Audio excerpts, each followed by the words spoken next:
আল্লাহ রাব্বুল আলামিন ডাকতে বলেন, এই দুনিয়ার জমিনে যাদের সামনে কোরআনের আয়াত তেলাওয়াত করা হয়, কোরআনের ব্যাখ্যা দেওয়া হয়, কোরআনের যখন নির্দেশ দেওয়া হয়, আর এটা জানার পরে শোনার পরে ইমানদারদের হৃদয়টা সিদ্ধ হয়ে যায়, আল্লাহর প্রতি তাদের ভালোবাসা বেড়ে যায়, ঘন্টার পর ঘন্টা সময় পার হয়ে যায়, আল্লাহর ইমানদার বান্দারা বান্দিরা বুঝতে পারে না।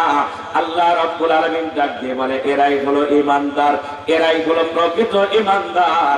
আর এটা শোনার পরে যাদের ভালো জায়গা চলকায়, এরা হলো আবু জেহেলের নাতিপুতি, ঠিক কিনা?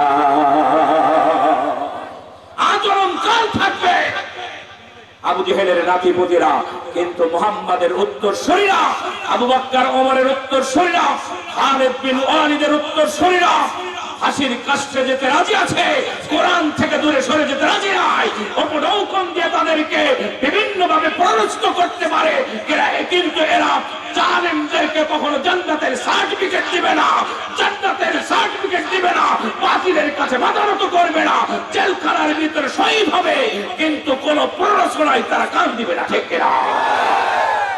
যদি আজকের প্ররোচনায় লোভনীয় সম্পদে সিআর আর বড় গাড়ি বাড়ির আশা যদি করত, কোরআনের পাখিকে 13টি বছর জেলখানার ভিতরে কারারুদ্ধ হতে হতো না, ঠিক কিনা?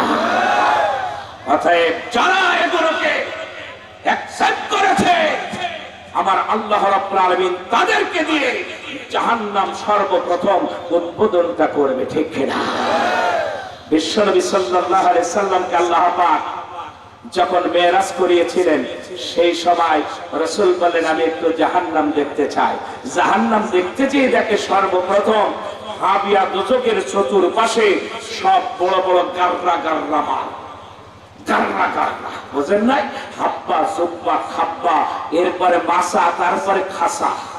আরে বাবারে, দেখলে মনে হবে কত বড় কুতুব, এর সেই তো কুকুর আর মনে হয় দুনিয়ার জমিনে নাই, ঠিক কিনা? এদেরকে দিয়ে আল্লাহ পাক জাহান্নাম সর্বপ্রথম উদ্বোধন করাবেন। আমার মুসলমান ভাই, অতএব পৃথিবীতে ইমানদাররা কখনো বাতিলের প্রলোভনে এক চুল পরিমাণ মাথা নত করতে পারে না, ঠিক কিনা? সর্বাবস্থায় শুকরিয়া আদায় করবে কার? আর জোর বলেন কার? আর একবার বলেন আলহামদুলিল্লাহ। দরুদ ও সালাম বর্ষিত হোক বিশ্ব মানবতার মুক্তির দিশারি, সর্বকালের সর্বযুগের শ্রেষ্ঠ মহামানব, বিশ্বনন্দিত নেতা, আকায়েদে নামদার তাজিদের মদিনা, হুজুর আকরাম নূরে মুজাসসাম, মক্কার জ্যোতি মদিনার বাতি, আব্দুল্লাহর নয়নের টুকরা, মা আমিনার নয়নের পুতুলি, জনাবে মুহাম্মদ রাসূলুল্লাহ, সকলে বলুন সাল্লাল্লাহু আলাইহি সাল্লামের উপরে মাগফিরাত কামনা করি। মহাগ্রন্থ আল কোরআন, এটা কি কোন দলের, কোন ব্যক্তির? শুনে রেখে দিয়ে দেন, যারা কোরআনের পক্ষে থাকবে তাদের কথা বলতে হবে, ঠিক কিনা? এই দেশে বাংলাদেশের স্বাধীনতার স্থপতি, এদেশের সূর্য সন্তান বঙ্গবন্ধু শেখ মুজিবুর রহমান, ফজরের নামাজের পরে এদেশের প্রত্যেকটা বাড়ির কোমলমতি সন্তানের কলিজার ভিতরে কোরআনের শিক্ষা প্রবেশ করবে, সে কারণে তিনি ইসলামী ফাউন্ডেশন প্রতিষ্ঠা করে গিয়েছিল। কিন্তু দুঃখজনক হলেও সত্য, বঙ্গবন্ধুর কোট পড়েছে, পাঞ্জাবি পড়েছে, বঙ্গবন্ধুর সেই ঢুকিয়ে দেওয়া কোরআনের শিক্ষাকে শিক্ষা ব্যবস্থা থেকে দুর্বৃত্ত করে বঙ্গবন্ধুর স্বপ্নকে বাংলার জমিনে দাপন করার জন্য উঠে পড়ে লেগে গিয়েছে এক শ্রেণীর হাইব্রিড দল। এরা কখনো বঙ্গবন্ধুর বন্ধু হতে পারে না, স্বাধীনতার বন্ধু হতে পারে না, এরা হলো ইসলামের চূড়ান্ত দুশ্মন, ঠিক কিনা? আমার মুসলমান ভাইরা, বুঝতে হবে কারা আমাদের সুশ্রী দিচ্ছে, ঠিক কিনা? বঙ্গবন্ধুকে ভালোবাসি, সেটা হলো মুখে, আর হৃদয়ের ভিতরে চিন্তা চেতনা হলো শরীফ থেকে শরীফা আর বানর থেকে মানুষ, ঠিক কিনা? ওই চিন্তা মাথার থেকে নামিয়ে দাও। শিক্ষামন্ত্রী ইতিমধ্যে বলেই ফেলেছে, হুট করে সত্য কথা বলে ফেলেছে, মাদ্রাসাগুলোতে ছাত্র ছাত্রীর উপচে পড়া ভিড় হয়ে গিয়েছে, স্কুলগুলোতে ছাত্র ছাত্রী পাচ্ছে না। শুনে রেখে দিয়ে দাও, আর 2-1 বছর যদি তোমরা এই ধরনের কার্যকলাপ চালু রেখে দাও, বাংলাদেশের স্কুলগুলোতে একটা ছাত্র ছাত্রী খুঁজে পাবা না। সবগুলো মাদ্রাসায় যে ওহির শিক্ষা গ্রহণ করার জন্য পাগল হয়ে যাবে। অভিভাবকরা সব মাদ্রাসাগুলোতে তাদের ছেলে মেয়েদেরকে ভর্তি করে দিয়ে এদেশের সূর্য সন্তান বানিয়ে ছাড়বে, কোরআনের পাকের উত্তরসূরি বানাতে তারা প্রস্তুত হয়ে যাবে, ঠিক কিনা?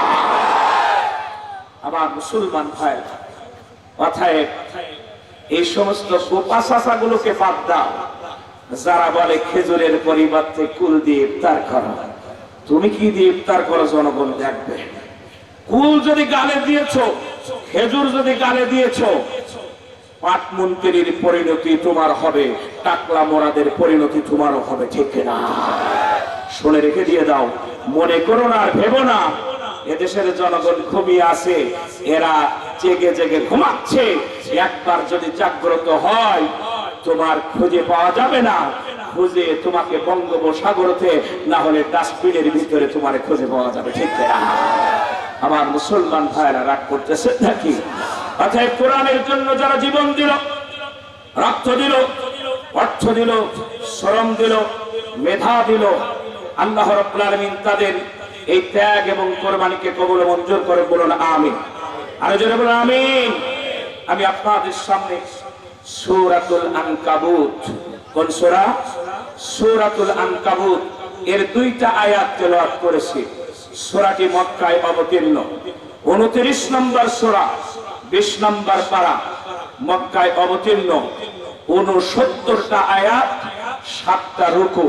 আনকাবুত শব্দের অর্থ হচ্ছে মাকড়সা। আনকাবুত শব্দের অর্থ কি? মাকড়সা। একটা ছোট্ট মাকড়সার কথা আমার আল্লাহ রাব্বুল আলামিন কোরআনুল কারীমের ভিতরে ঢুকিয়ে দিয়ে একটা সূরা নাযিল করে দিয়ে দিলেন। চিৎকার দিয়ে বলুন সুবহানাল্লাহ। কারণ কি?